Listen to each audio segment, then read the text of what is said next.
Get the Angel Reese special at McDonald's now. Let's break it down. My favorite barbecue sauce, American cheese, crispy bacon, pickles, onions, and a sesame seed bun, of course. And don't forget the fries and a drink. Sound good? Ba-da-ba-ba-ba. At participating restaurants for a limited time. I can say to my new Samsung Galaxy S25 Ultra, hey, find a keto-friendly restaurant nearby and text it to Beth and Steve. And it does, without me lifting a finger. So I can get in more squats anywhere I can. 1, 2, 3. Will that be cash or credit? Credit. 4. Galaxy S25 Ultra, the AI companion that does the heavy lifting so you can do you. Get yours at Samsung.com. Compatible with select apps. Requires Google Gemini account. Results may vary based on input. Check responses for accuracy.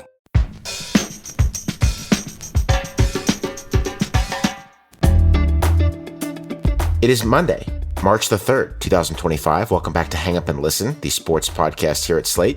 Back with you again this week. I am Alex Kirshner. I'm a contributing writer for Slate, and I also co-host Split Zone Duo. That's a national college football podcast.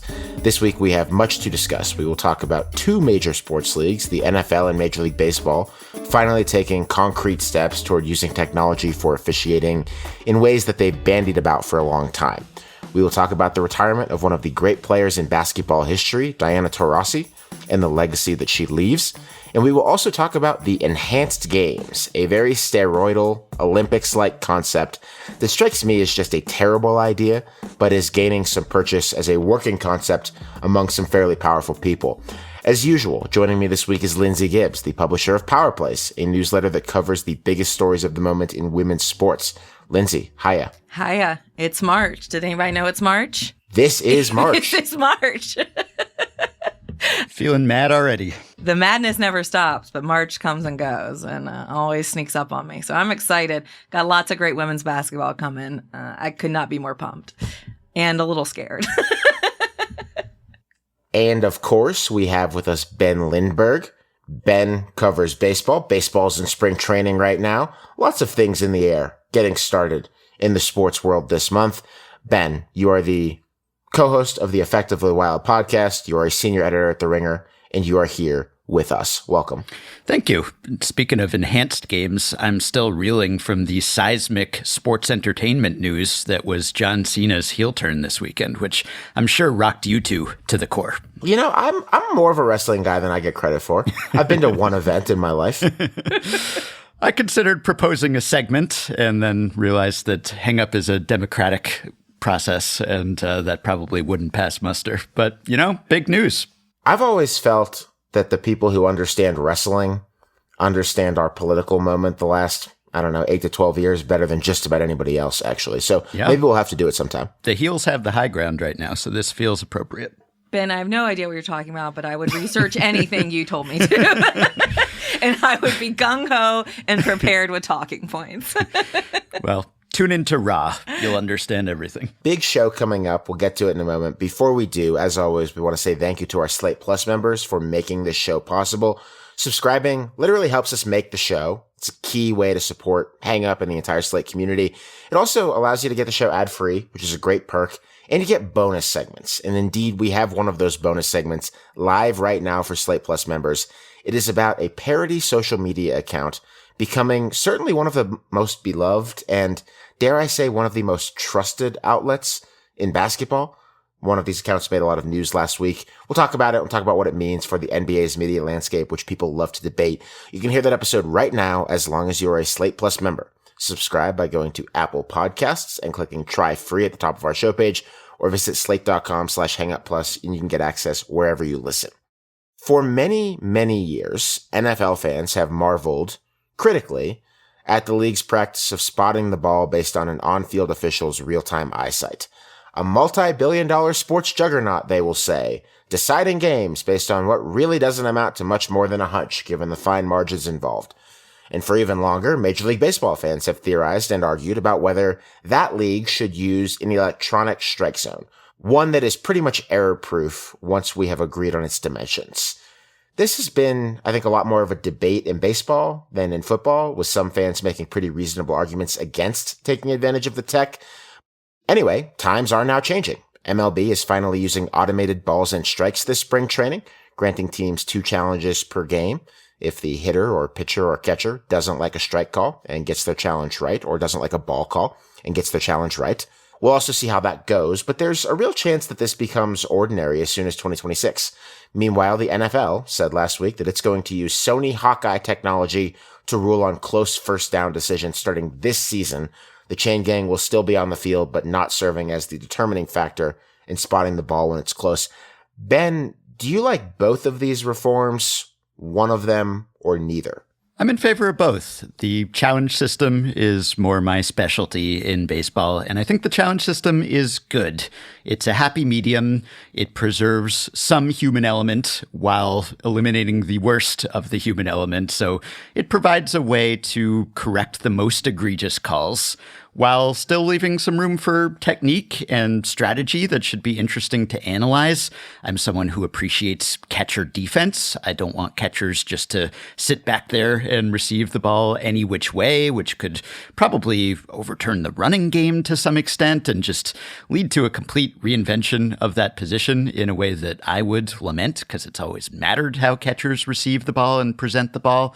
And this way, we get to analyze a lot of things. We get to analyze how catchers receive the ball. We get to analyze how players challenge. Catchers, pitchers, and hitters are empowered to challenge whenever they want. So there's a strategic element to that. There's actual value.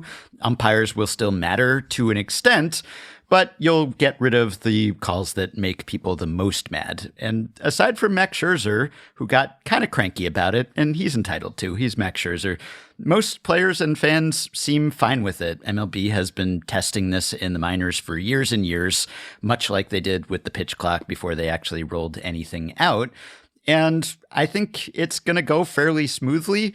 I do wonder whether it's sustainable in the sense that replay was inevitable once we had replay at home. When we could all see the screw-ups clearly on TV, then I think it was just inevitable that at some point we would get replay in the games, because it was just sort of an unsustainable situation where we knew that the umpires were screwing up and there was no recourse for the people in the game. Maybe some form of ABS was inevitable once we had the strike zone box on the screen. So I wonder whether the full robo zone on every pitch will also be inevitable once we have the challenge system in place. Because if the system works smoothly, people might just think, well, why don't we get all the calls correct? Why don't we cut out the middleman and just trust the system from the start? So I am curious to see how it goes, and they're still sort of tinkering with the exact parameters of the system. As for the chains, I'm going to miss the chain gang, which I always found completely preposterous. I was one of those people, and it's really one of the most whimsical elements of football. I think that everything is so serious, and yet we were essentially approximating whether there were actually first downs. But it seems to me that both of these things are examples of a trend that we're seeing, a shift not just from the old eye test to video review, which is where we've been, but from video review to digital tracking tech. So even less of a human element. Lindsay, are you going to provide us with perhaps some more Luddite perspective for why either of these things are ruining the sport, the soul of the sport, or are you with Ben that this technological advance is in fact an advance for all of mankind?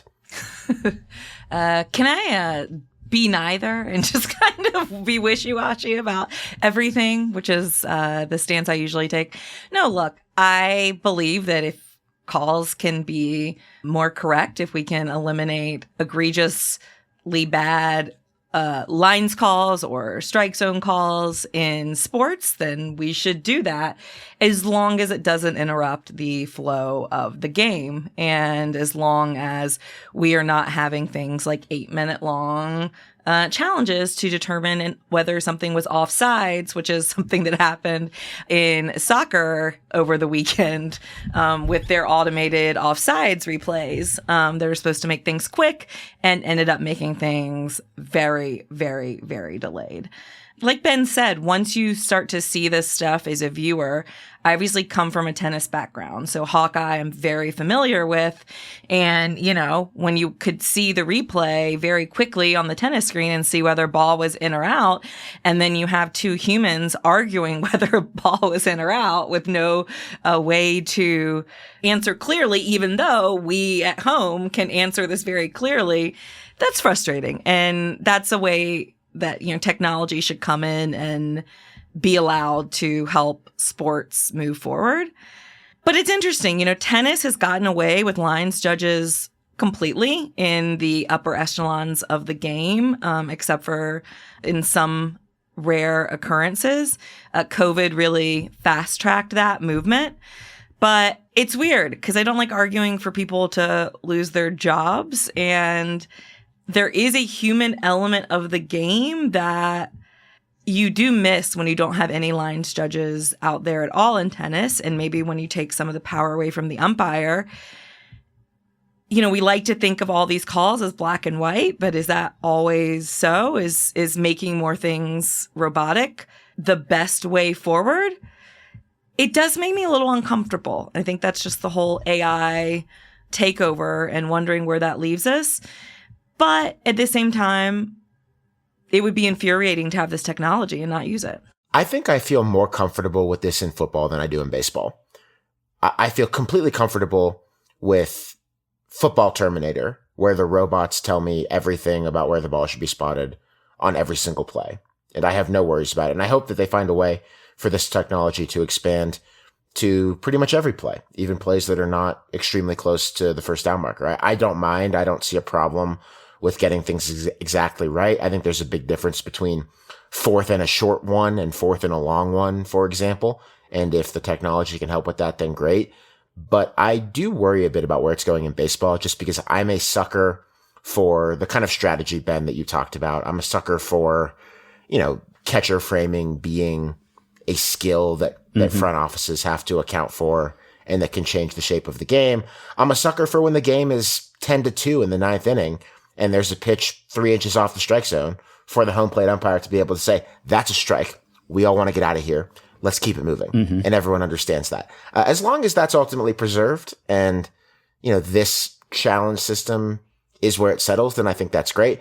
But I know enough to know that when something is introduced and it's successful in doses, sometimes there is an insatiable appetite to experience more of that and grow it and grow it.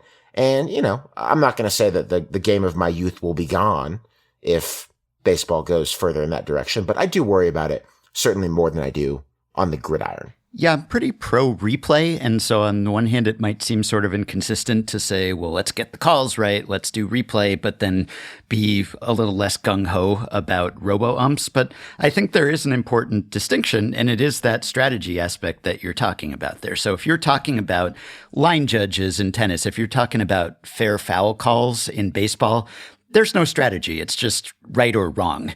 And the player is not influencing the call. It's not changing how the players play. When you're talking about the strike zone, though, there are all sorts of aspects to that I'm not sure everyone realizes. We remember getting upset at the umps. First of all, that's a form of entertainment, good or bad. It gets us engaged in the game. We might miss having umps to be mad at. In some cases where full robo-umps have been in place, in exhibition games, the players will still just yell futilely at the computer because it's sort of satisfying to have something to get angry at. I'm sure we've all been angry at inanimate objects from time to time, but it's not just that. It serves a function. For example, the strike zone expanding and contracting, depending on the count, as you just alluded to, that seems like it would be unfair, but all the players understand that that's the case. It's always worked that way. And there is actually some advantage to it in the sense that whichever player is currently at a disadvantage in that confrontation, whoever's behind in the count, the pitcher or the batter, gets a little leg up, gets a little helping hand because the zone changes shape to favor them. And that keeps people in plate appearances. It makes plate appearances more competitive. Whereas if you're down 0-2 and the zone doesn't shrink the way it historically has, then you're in even deeper trouble, and you're even less likely to have that be a competitive plate appearance that produces suspense. Plus, you can take into account an umpire's zone. A pitcher knows that. It's part of the scouting report. You can exploit that. You can throw to areas where you know you're more likely to get a call. And catchers, there's a real skill to how you receive the pitch. So I really would miss a lot of that complexity and some of the subtleties there. And so I think the challenge system does preserve enough of them that I can be satisfied, and yet we can still do away with the worst calls. The other nice thing is that, unlike the line judges situation, at least for now, for the foreseeable future, nobody in baseball is losing their jobs over this. The umpires are still standing there because you still have to have the umpires make other calls, right? Plays at the plate, for instance. And so they're going to be relaying rulings from the strike zone, the automated zone, but they're still going to be there. And there's an umpires union, and that seems fairly secure, at least for now. So we don't even have to feel bad about the robots taking people's jobs. Tennis fans will know that so much of this comes down to, do you trust the technology or do you not, right? And, technology, it's fallible, right? It's not perfect either. There can be glitches, and we've certainly seen that in some high-stakes tennis matches. But there is one tennis player, Yelena Ostapenko, who does not trust Hawkeye at all. And you often see her arguing with Hawkeye, with the technology. And it's very entertaining. And so, maybe we'll have some arguments with robots in baseball. And I look forward to that. Yeah, and the thing is, these jobs are impossible for humans to do perfectly. We've always known that. It's just that we were the best we could do. Tennis balls are moving too quickly. Baseballs are moving too quickly. The margins are too small to be perfect. And that's okay when there's no better alternative, but then it becomes hard to argue for preserving that, at least for some people, when there is a better alternative. And there are some other nice advantages. There's the whimsy of the fact that players' heights are getting accurately measured now. And so a bunch of players who've been exaggerating their heights, like men do on dating apps, will suddenly be cut down to size because you have to have accurate zones for these automated strike zones. We're also going to get to do away with the K zones, the omnipresent strike zone boxes on the screens, which I think is a good thing. I got sort of sick of them, and they're not going to be there for cheating reasons and other reasons. So we'll have K-zone free boxes on our screens, which is nice. But also there's really a precision to these things. They're not perfect, but they are quite precisely calibrated. And I think that they're an improvement over video review, which is maybe an improvement in some respects, but also a step backward because the delays are long, as you said, Lindsay, and they don't always get the calls correct. And then you end up in these debates about, well, what is a catch in football exactly? Because you start slowing things down and suddenly you're questioning reality. And so there's been blowback and pushback to, say, VAR in soccer, the video assistant referee. Just this weekend, VAR survived a challenge in Norway, and it also survived one in the Premier League last year. Sweden decided against adopting it in the first place. So in some cases, when those things are implemented, they don't go so well because you do get these long delays and you do get apparent mistakes. And it seems to me, not as a techno-utopian or anything, but that this digital technology is just better and faster. The challenge system, it goes quickly. The player taps their head, their helmet, their hat, and then you get a little graphic and everyone watches along and it's over. And the line reviews in tennis are quite quick, and goal line technology in soccer as an alternative to VAR, I think these are good things, because if there's just a chip in the ball that can detect when something goes across the goal line, I'm not going to say that's infallible, but I think it's probably better than just trying to watch a replay and slowing it down and seeing it from a zillion angles. So the closer we can get to that, I think probably the better. And I don't know that we'll be able to automate every call like that. You know, if you're talking about sliding on the bases in baseball and applying tags, maybe at some point we'll be able to automate that and make it reliable. But I don't think we're quite there yet where it has that sort of precision. But in these cases where you can do it, if it's just, hey, first down or not first down, in or out, ball or strike, that seems like a better solution to me than having to rely on video. My understanding of the baseball automated strike zone is that it relies on cameras situated throughout the ballpark. Mm-hmm. So it might be tough for an upset player to go and destroy all of them at once in anger. They'd probably have to stop the game so that he could sort of rover around the stadium and do it. But I'd love to see someone try, and I look forward to that opportunity at some point over the next couple of years. Yeah. One other downside is that sometimes, in addition to the delays while you're reviewing, you get the delayed celebration where you want to erupt because, oh, we won, the game is over, but then you have to wait for the review. And that's something that we're going to see. I got some data and discussed this on Effectively Wild in AAA, where the challenge system was in place last year.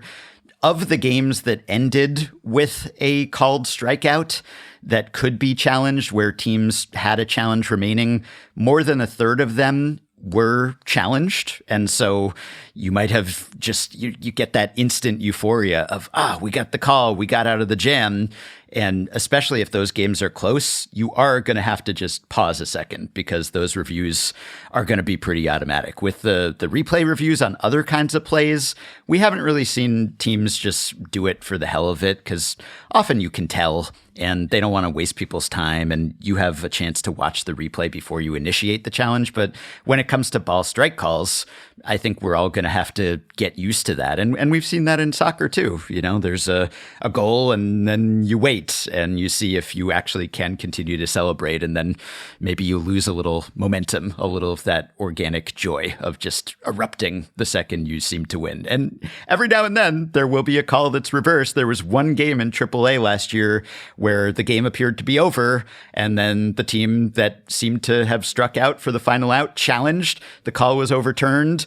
The batter walked, and then the next guy singled and won the game. And so the entire outcome changed. And it's fairer that way, I guess, but we are going to have to get comfortable with some uncertainty, or at least waiting a little while to be certain that the game is actually over. Well, I have a solution. They should use the pause to choreograph victory dances. That is something that's missing in baseball, and I would like that to be fixed. Yeah, we have plenty of dugout celebrations. I guess maybe a little less choreographed than some, but a lot of props, a lot of prop comedy in baseball dugouts these days. The pause will give you time to step up your game, baseball. Step it up.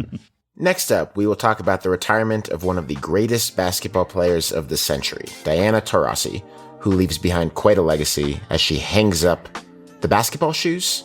That's what we'd call them? Yeah. As she hangs up the basketball shoes. Sneakers. Sneakers. Leave it in.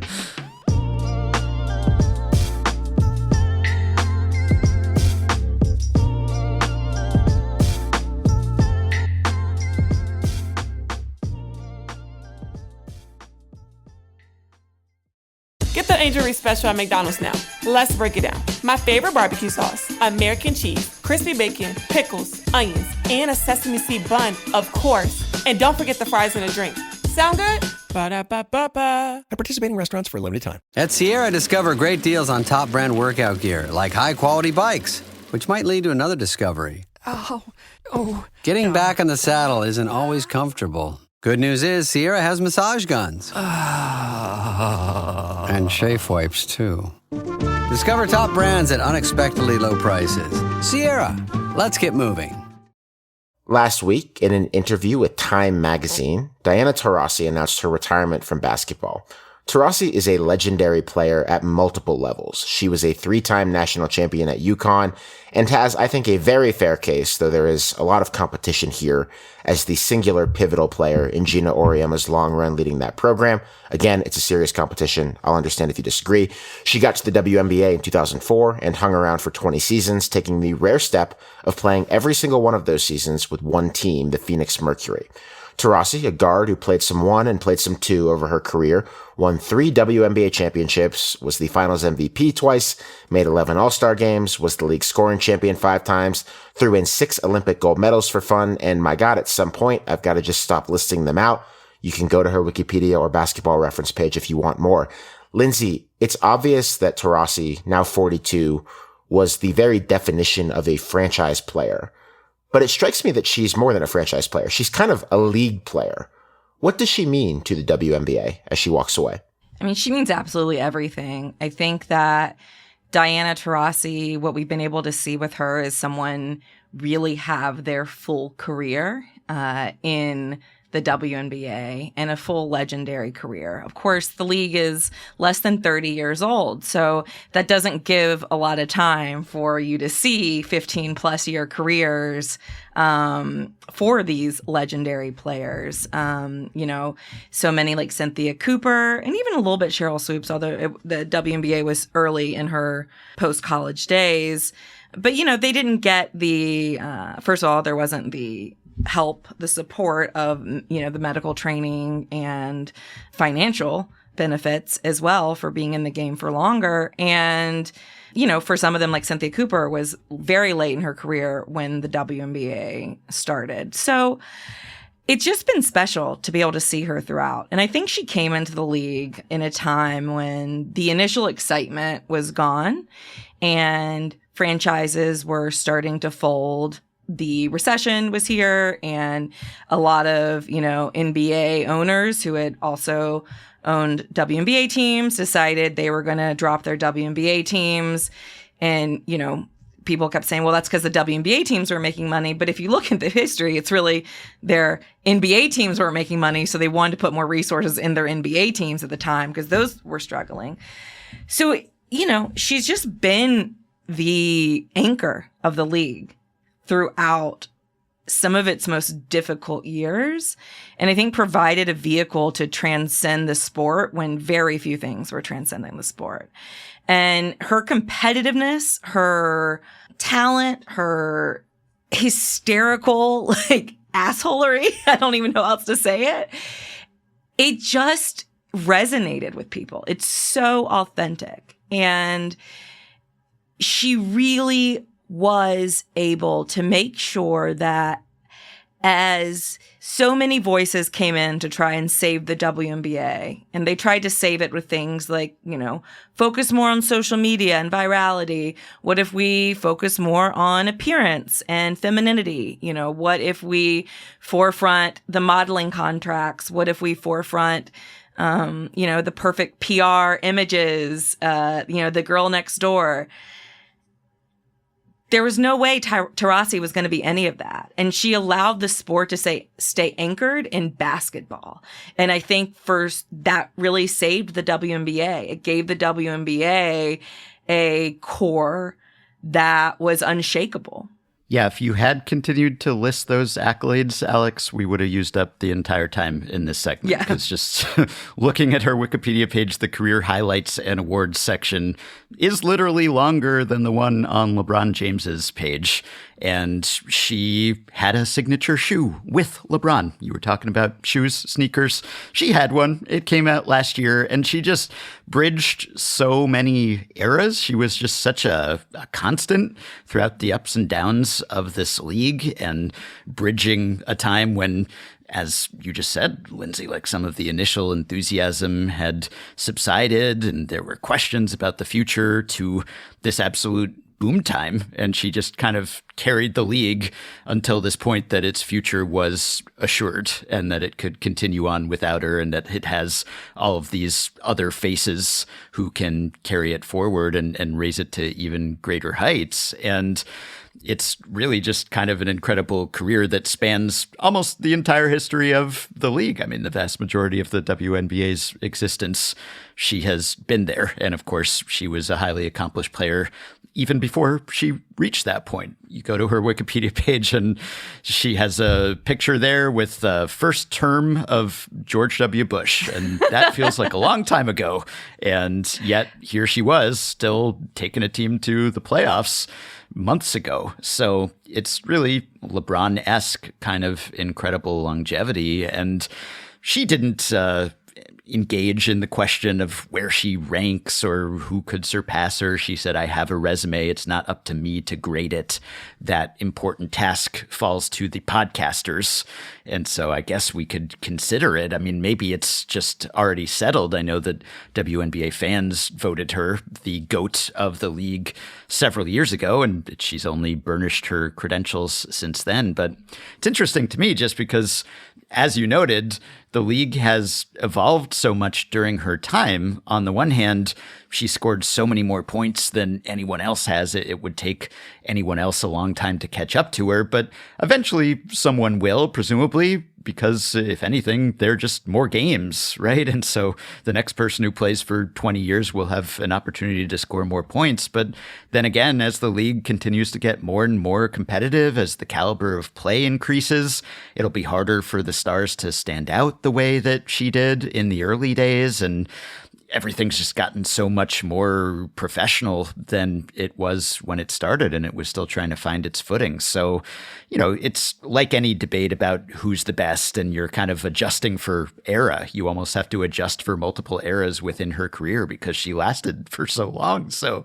some of the players who are coming up now and are at their peaks now, I guess you could say that their peaks were higher, but will they last as long? So is there anyone else you would consider to be in that conversation?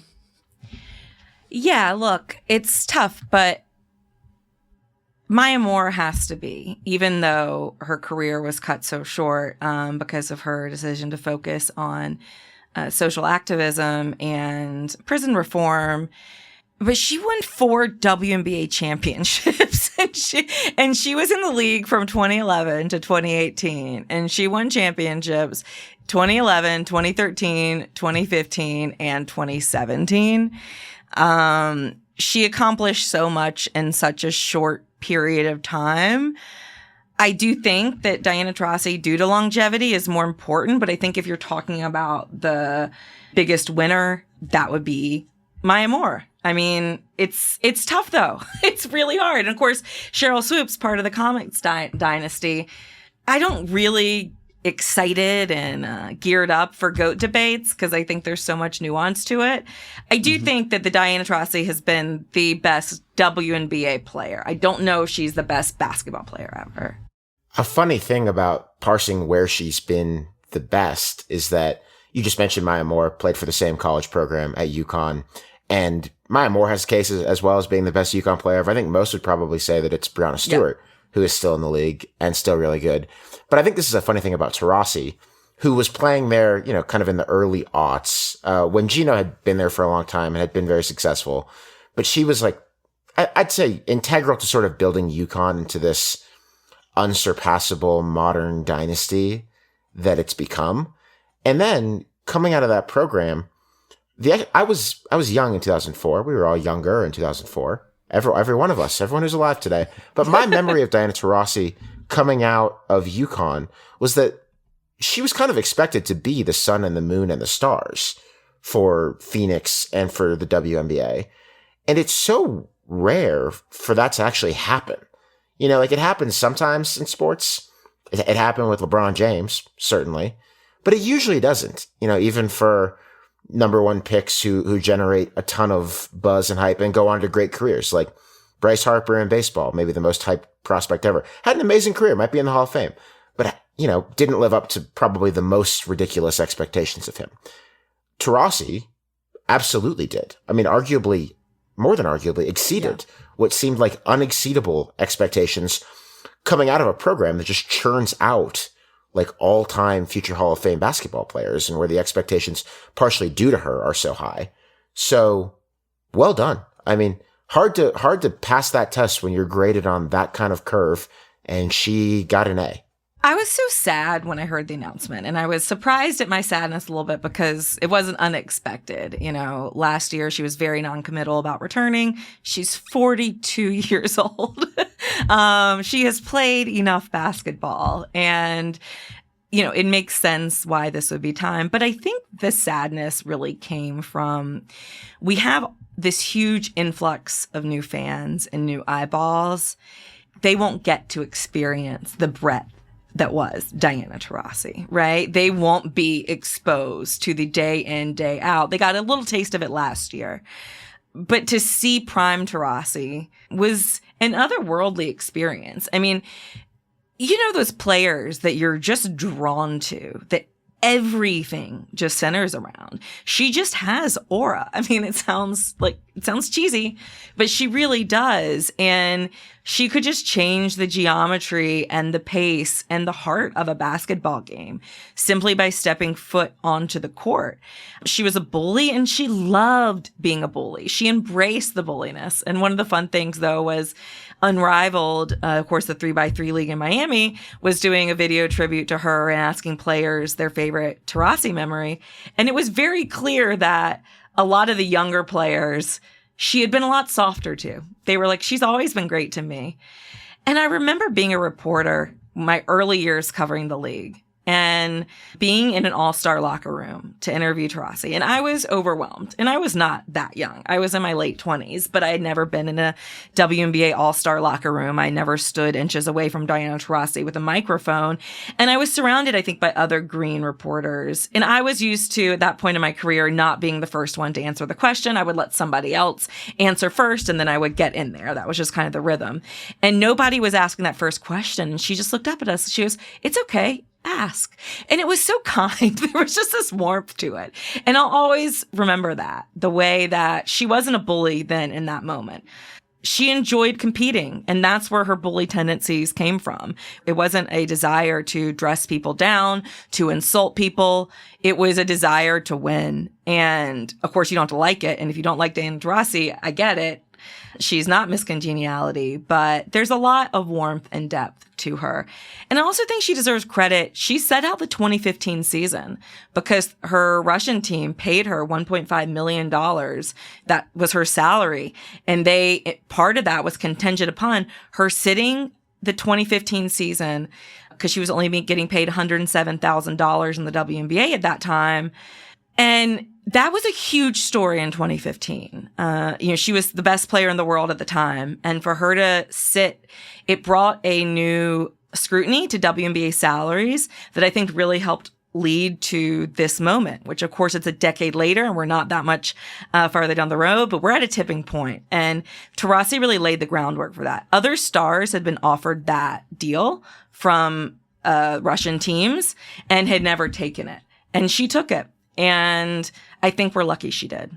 Love an all-time great who's intensely competitive while the game is going on, but is still a human being when the game is over. It's kind of like we talked about Rafael Nadal when he retired and just seemed like the most competitive person you could ever imagine. But everyone talked about what a nice guy he was when the match was over. And that's the ideal blend. That's the best of both worlds. And yeah, it is sort of sad, I guess, that each generation has to lament that the next generation never got to see so-and-so in their prime. But where would we be without the ability to be nostalgic and tell people what they missed, and for people to argue about who was better and to say, yeah, you think your guy or gal is great, but you never saw my generation's equivalent of that. And so, of course, people will say, oh, Asia Wilson or Brianna Stewart or Caitlin Clark. And then other people will say, yeah, but you didn't see Diana Taurasi. And that's half the fun of sports, I think, to kind of compare notes. And we do have stats and we do have footage. So I think we're in a better place than we once were when it was all memory and oral history and everything got a bit distorted. We can go back and examine the evidence in a way that we once couldn't. But each generation has to have their champion, and it's sort of cyclical. But she was that for multiple generations because she lasted for so long at such a high level. And I liked what she said in her statement. Mentally and physically, I'm just full. That's probably the best way I can describe it. I'm full and I'm happy. That's great. I mean, how often do athletes get to walk away like that instead of because they couldn't hack it anymore, or they were hurt, or their body stopped cooperating, or, they were bitter about something that they failed to achieve?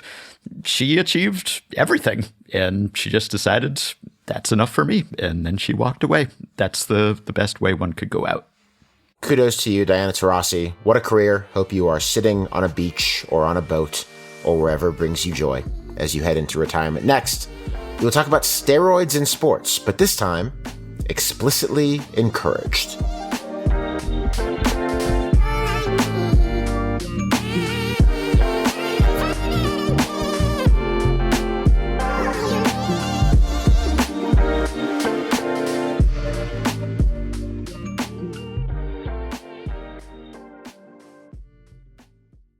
Does it ever feel like you're a marketing professional just speaking into the void? Well, with LinkedIn ads, you can know you're reaching the right decision makers. You can even target buyers by job title, industry, company, seniority, skills. Wait, did I say job title yet? Get started today and see how you can avoid the void and reach the right buyers with LinkedIn ads. We'll even give you a $100 credit on your next campaign. Get started at linkedin.com/results. Terms and conditions apply. Still getting around to that fix on your car? You got this. On eBay, you'll find millions of parts guaranteed to fit. Doesn't matter if it's a major engine repair or your first time swapping your windshield wipers. eBay has that part you need, ready to click perfectly into place for changes big and small. Loud or quiet, find all the parts you need at prices you'll love. Guaranteed to fit every time. But you already know that. eBay. Things, people, love. Eligible items only. Exclusions apply. If your sports group chats and couple beers deep conversations are like mine, then you and your pals may have had this conversation once or twice over the years. Maybe you have thought, what if sports leagues didn't worry so much about enforcing PED bans and instead leaned into it? Barry Bonds and Mark McGwire were so much fun to watch. What if every Major League ball club was allowed one steroid user as long as they designated him and disclosed his identity? What if weightlifting competitions worried less about athletes' amazing training feats and more about pushing the envelope, accentuating what the human body can do with artificial help? It should go without saying, but this is a poor idea. Steroids in the hands of people who don't know how to use them or don't have a good medical reason to use them are a very, very bad idea. And the problem with deliberately making an entertainment product built around them is that it might work. People might see it and think that they too can use steroids for good and not evil when they absolutely cannot. This is now a working concept for an actual competition whose working title is the Enhanced Games. It is getting some media run, including a recent profile in the Financial Times. It has investors, including Donald Trump Jr., for a sense of the cultural vibe around this idea. It does seem like it sort of fits the political moment that we're living in right now. And the idea is that it would be like the Olympics, but with steroids. Ben, Sorry. You've pitched this to us a few times of late. It seems real, I gotta say. So tell me, are we headed here? Yeah. Is this where we are? I won't believe that it's real and not something out of idiocracy until it actually gets off the ground. But there are certainly a lot of profiles and features about it. So they're talking a good game, at least. The backers are a who's who of people I wouldn't want to be in business with and wouldn't want to support.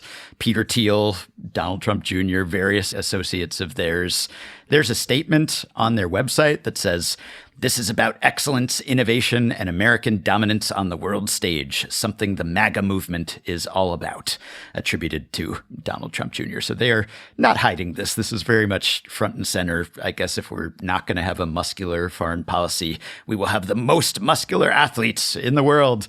And we're hearing a lot of this. Kash Patel, the new FBI director, is talking about partnering with the UFC in some capacity to train FBI agents, whichever ones are still left in the agency. So there's some sort of macho projection that's happening here. But the actual concept of the league, it does intrigue me. I don't think it's for me. I don't think I want to watch it.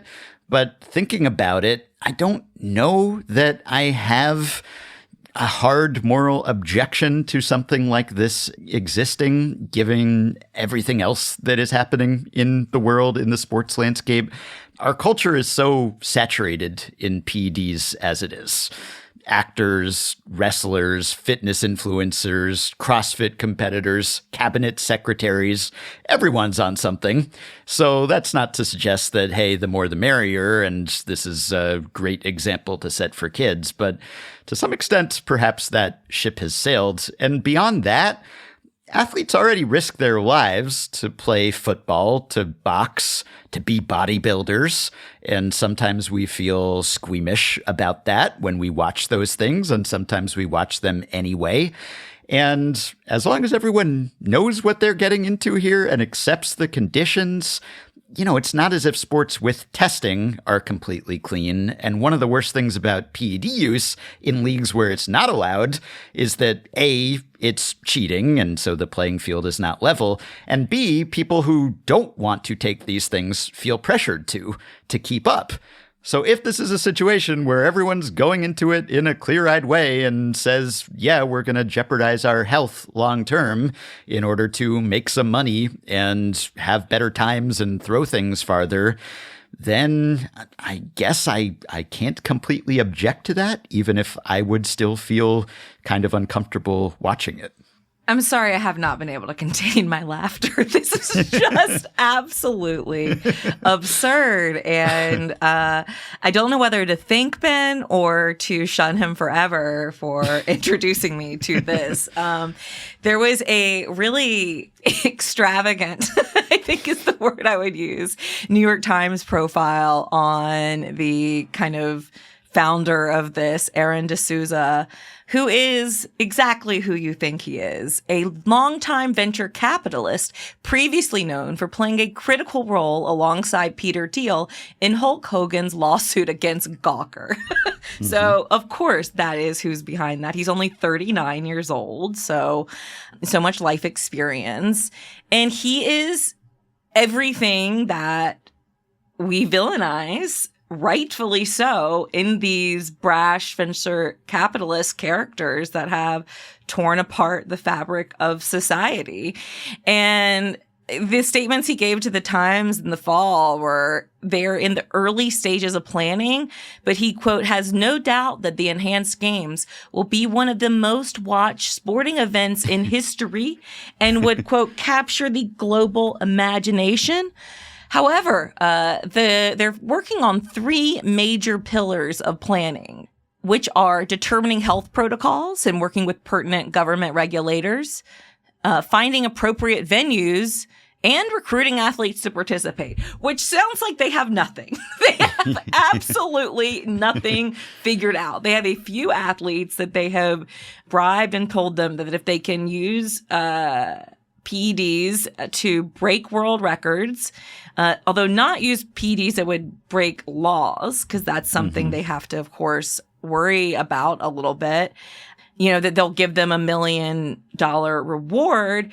But I think that this is just misguided in the way that it's one thing if you're Barry Bonds taking steroids, right? And you are able to then go from being a good hitter to a legendary hitter, right? In the pros. Steroids are not going to turn me into a home run champ. Taking a little EPO isn't going to make me a marathon world record holder overnight. It seems like they want to target people who aren't already professional athletes, because if you are professional athletes, why would you be doing this if you had a site?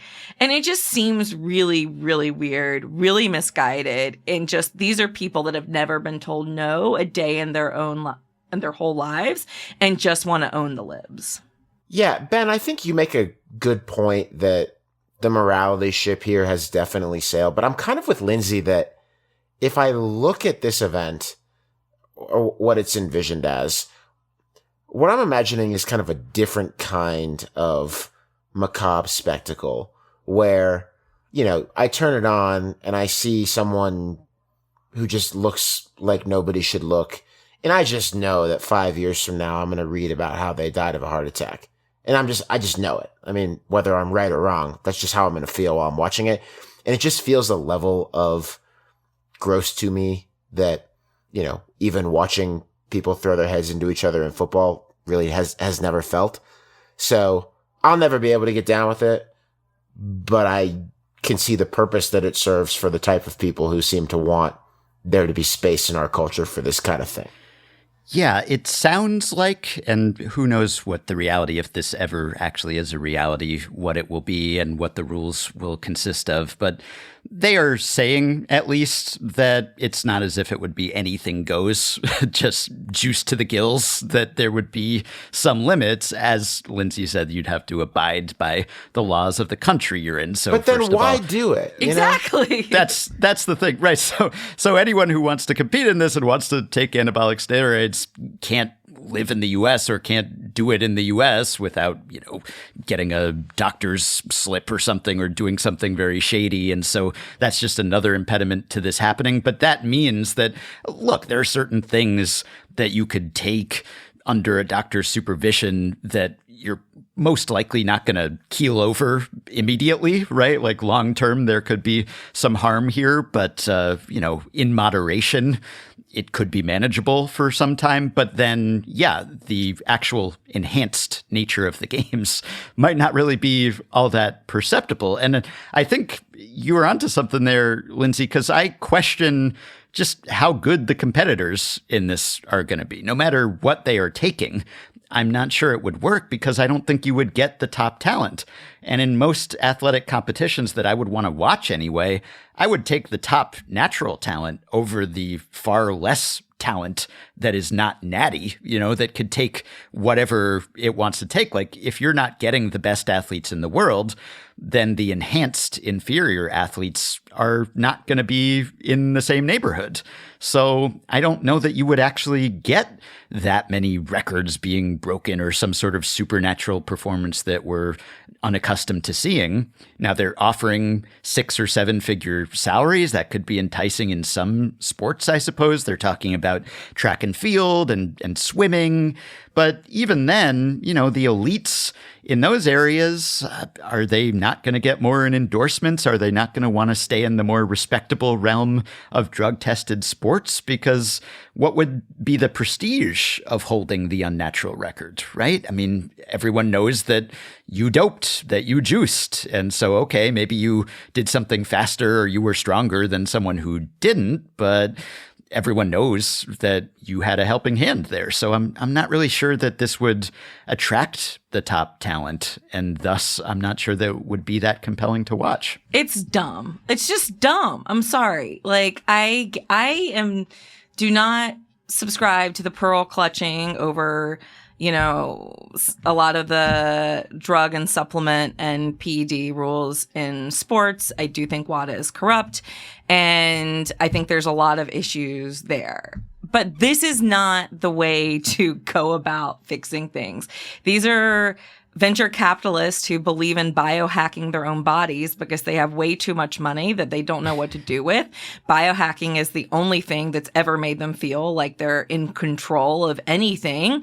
And now they're like, what if we, fight corruption by leaning into corruption, which, you know, their idols are Trump and Elon Musk. And they're getting the publicity for this. We're leaning into that publicity.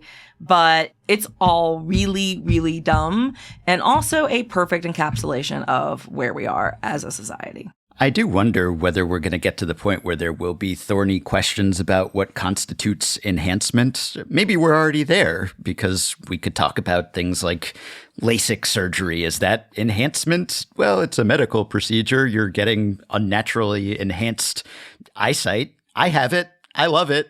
I don't wear contacts or glasses anymore, but if I were a professional athlete, would that be any less of a leg up than popping a pill that would make me better at that thing? It's just sometimes the lines that we draw are semi-arbitrary, or I think one example D'Souza cited was like beta blockers that reduce your anxiety.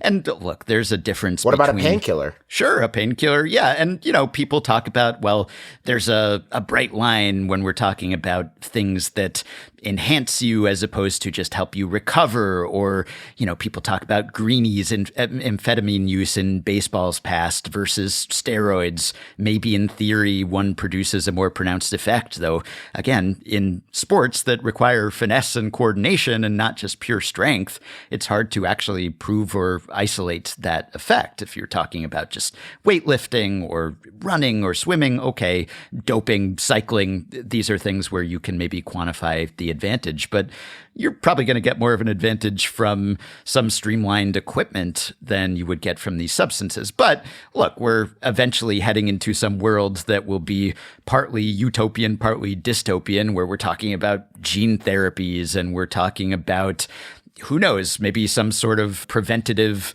implants, cybernetics. I mean, I'm getting super sci-fi here, but at some point we're going to have a conversation about, okay, what if we can insert something in a pitcher's elbow so that they don't have to have Tommy John surgery because we're strengthening that ligament before anything tears. And then if you choose to get that, are you enhanced? So I think there's going to be a conversation about this, and that we will have to decide what's actually the distinction between taking TRT or something along those lines and doing one of these other things that generally we've all agreed is permissible. So it can get kind of shaky, which is not necessarily an excuse to say, let's just do anything and put anything into our bodies. And look, I wouldn't want to watch or support this endeavor just based on the people involved in the political ideology espoused here, even if I found this the most entertaining thing in the world. And I think we're very far from that. But yeah, at this point, it's vaporware. But I would not be at all surprised if something like this eventually came to fruition. And I think most of my concerns are more on an entertainment value ground, more so than the morality of it. I put this disclaimer at the end of a lot of our conversations, but it's just worth saying that these are the same people doing fairness in women's sports acts and demonizing trans people. And obviously, these are not apples to apples comparisons, but these people do not care about fairness in sports.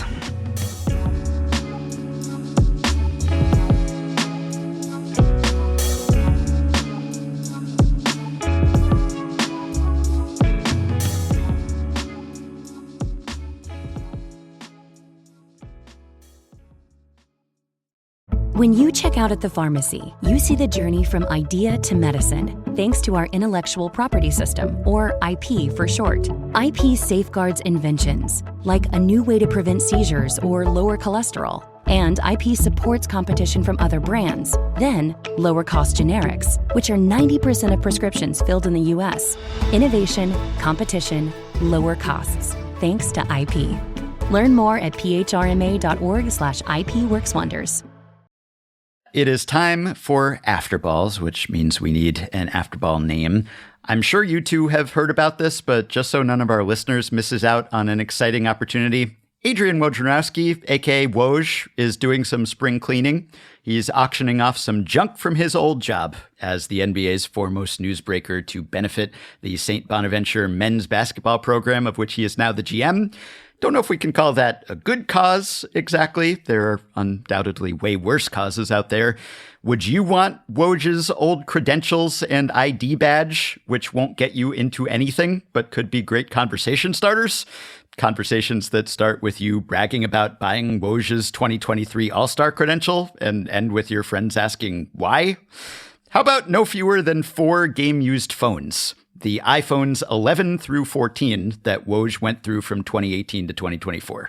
I used only one phone throughout that entire time, but I'm not a power user like Woj was, and I wasn't maximizing my memorabilia potential. Maybe you want the phone that Woj used to send the historic tweet about Rudy Gobert catching COVID, which marked the start of the pandemic in many Americans' minds. How about the one Woj used to announce a different disaster, KD and Kyrie teaming up in Brooklyn? Or the one Woj was using when Wemby was drafted, or the one Woj used for his final scoop, the news that he was taking his talents to St. Bonaventure. That last phone is currently the least expensive, but I'm sure that hasn't hurt Woj's feelings because no good journalist wants to make themselves the story. If the tweets were Woj bombs, then these phones were the bomb factories. Who wouldn't want to own the precious pieces of plastic that Woj almost certainly tweeted on the toilet from? By the way, the listings don't specify that the SIM cards were removed or that the memory was wiped. So for all we know, one could forensically reconstruct Woj's correspondence, which would be priceless, great resale value. Maybe his contacts are included. You could pick up where he left off with his reporting empire and loosen Shams Charania's scoop stranglehold. You'll just have to bid to find out. As we record, with about 24 hours remaining in the auction, the most expensive phone is sitting around an affordable $5K. The credentials are still under 4 figures apiece, so there's some major St. Bonnie bargains to be had here. If you want one of the tools of Woj's former trade, act now. I am an Android guy, so I will not outbid you, though this is giving me some ideas for some sales of my own. I once auctioned off an old podcast mic from Effectively Wild for charity, and now that I've co-hosted this historic program for the past 6 months, I've got to think that this mic has appreciated. So if anyone wants it, I will throw in my old ESPN ID, several expired BBWAA cards, assorted credentials with lanyards attached, and maybe some old phones that I retweeted lots of links to my articles from. Please message me if interested. Serious offers only. And while I wait for those offers to roll in, I will ask one question. Alex, what's your Woj's iPhones? My Woj's iPhone has to do with the history of the Pittsburgh Penguins and a couple of specific people who have been formative in my enjoyment of that franchise. I am 30 years old. It's not old, but it's also not exactly young. I have gray hairs on my head. I spend a lot of time worrying about my joints and my 401k. I'm getting married soon. So I think it's pretty interesting that as a somewhat old person now, my most beloved athlete from when I was about 5 years old is still technically an active player for at least a few more days. Jaromir Jagr is second on the all-time NHL points list behind Wayne Gretzky, and he has still been chugging at 53 years old. Jagr has played since 2018 for Kladno, his hometown team in the Czech Republic. He also owns the team, a majority stake in it, and has played for it after a 24-year run in the NHL, which saw him get started with my hometown Penguins, who drafted Jagr in 1990 before I was born. Jagr was an electric scorer in his time, and without ascribing any particular virtue to this, he's also just a one-of-a-kind guy, the kind who marches to his own drumbeat. He demanded a trade from the Penguins around the turn of the century and became public enemy number 1 in town, but gradually the locals realized that there was really nobody else like him, and he was a hometown hero. He kept playing at a high level for a few more decades and carried himself differently than just about anybody else. Some years ago, you might remember this story. A woman took a picture of a shirtless Jagr in bed after a night together, and either she or someone gave it to the newspapers in the Czech Republic and tried to get payment from Jagr in exchange for not publishing it, not sharing it with journalists. Jagr simply said, do what you want, go ahead. And as a result, if you want to find that picture of Jaromir Jagr in bed today, it's reasonably safe for work. You can go ahead and do that because he simply did not care. He was one of the least media-managed athletes in Pittsburgh sports history and one of the greatest hockey players ever, ever, ever. When I say that there will never be another Jaromir Jagr, I really mean it. I don't think anyone could ever bring the full Jagr package in the way that this guy did.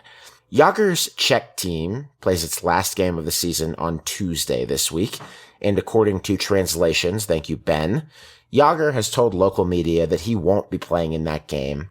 The team already missed the playoffs, and Jagr said at the start of the year that he would retire at the end of the season. He recently sold his majority interest in the team, and that seems like it's about to be it. Jagr started playing professionally in what was then Czechoslovakia when he was all of 15 years old. Now he's 53, and it seems like we're about to be done here. There were so many great moments in Jagr's career, but I think his 2 Stanley Cups in the early 1990s with the Penguins were among the highlights.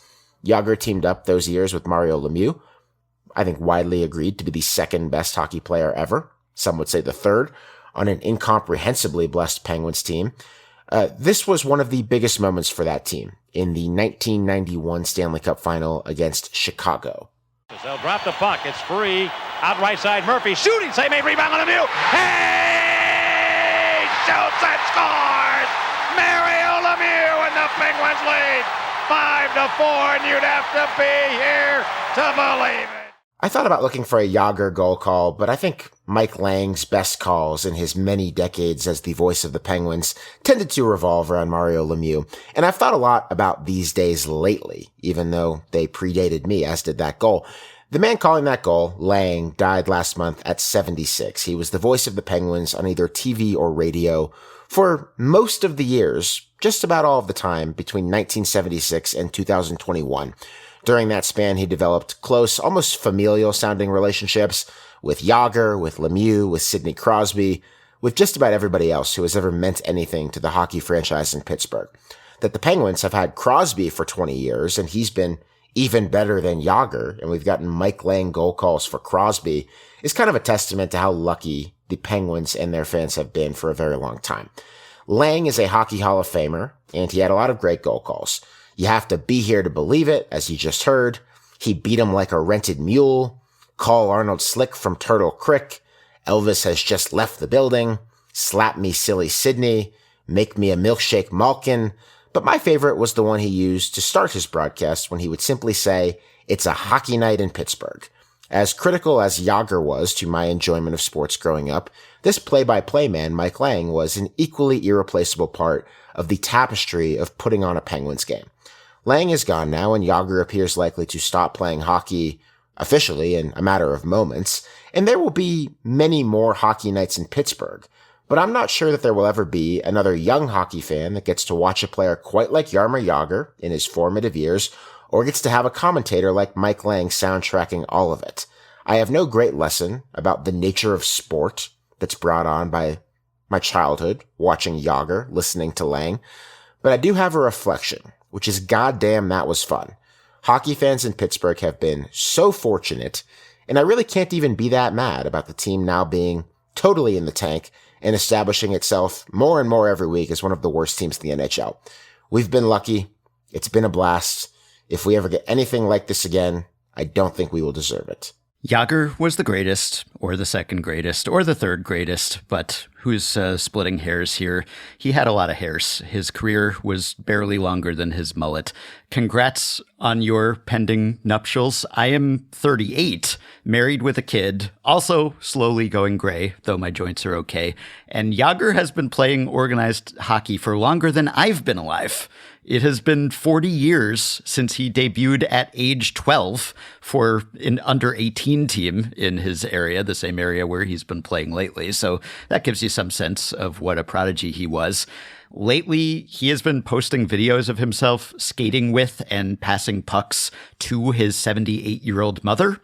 So that gives me hope that he might still have some years on the ice ahead of him. And I was thinking, because I was reading this news and talking to you about it, and I was watching Jagr highlights, and then Jagr highlights led me to Pavel Bure highlights, which are maybe the only better hockey highlights than Jagr highlights. Bure was probably the best per-game goal scorer of the 90s. He's also been buds with Putin, but Putin that aside for a second. They are both 53 years old, Bure and Jagr. They debuted in the NHL a year apart, and Bure last played 22 years ago. And Jaromir Jagr is still going strong and has multiple players named Jaromir playing with and against him in this league, at least one of whom is named after and idolizes him. So I have one trivia question to take us out here, Alex. Since I assisted on this Afterball, my question is, which player had the most assists on Jagr goals? It's got to be Ron Francis. It is Ron Francis. You nailed it. He assisted on 110 of Jagr's 766 NHL goals. More than any other player, made the Hall of Fame himself, is currently the Kraken GM, and has been out of hockey otherwise on skates for a very, very, very long time. Whether it was Diana Taurasi or Jaromir Jagr, we greatly enjoyed doing this episode about athletes who stay way too good for way too long. Just like hang up and listen. That is all for this episode. We also have a special bonus show that is in the podcast feeds right now for our treasured Slate Plus subscribers. It is about the brief banning of an NBA X account and what it revealed about the much discussed media landscape surrounding that sport. To hear it, you can subscribe to Slate Plus on Apple Podcasts by clicking try free at the top of our show page, or you can visit slate.com/hangup+ to get access wherever you listen. The episode is available right now, and we will see you there. Our show notes are at slate.com/hangup, and you can email us at hangup@slate.com. Don't forget to follow the show and rate and review us on Apple Podcasts. It makes a big difference. Our producer is Kevin Bendis, and for Ben Lindbergh and Lindsay Gibbs, I'm Alex Kirshner. Remember Zelma Beatty, and thanks for listening.